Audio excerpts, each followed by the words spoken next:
ada poin-poin apa saja sih yang perlu kamu perhatikan, atau titik-titik mana saja sih yang perlu kamu perhatikan dalam menganalisis laporan laba rugi. Ini laporan laba rugi kamu sehat apa tidak gitu ya. Oke, yang pertama.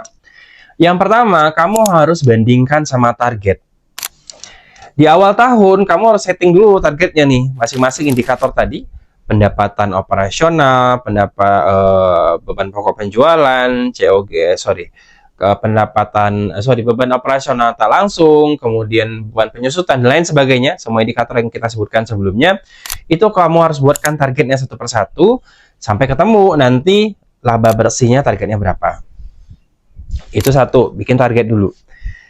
Untuk menentukan bisnis kamu ini sehat apa tidak, kamu bandingkan terhadap targetnya tercapai apa tidak. Tujuannya buat apa? Tujuannya untuk mengukur bisnis kamu itu kinerja keuangannya bagus apa tidak gitu. Yang kedua, kamu harus lihat tren pertumbuhan.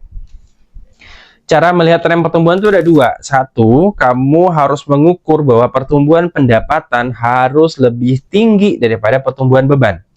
Misalkan pendapatan kamu tumbuhnya dari tahun sebelumnya gitu ya, tumbuh 10%, bebannya harus lebih kecil, misalkan di 7%.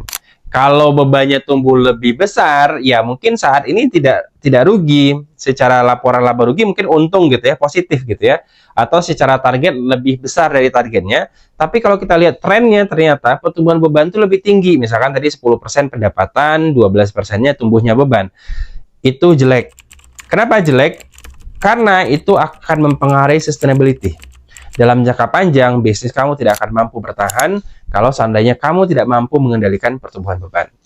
Yang kedua, kamu harus bandingkan dengan industri. Nah, kalau tadi pertumbuhan pendapatan bisnis kamu di 10%, kemudian industri atau pesaing kamu tumbuh di 20%, ya berarti bisnis kamu masih loyo gitu ya. Oke, itu yang kedua. Yang ketiga, kamu harus ukur namanya NPM. Net Profit Margin. Nah, mungkin singkatnya apa sih NPM ini? Singkatnya adalah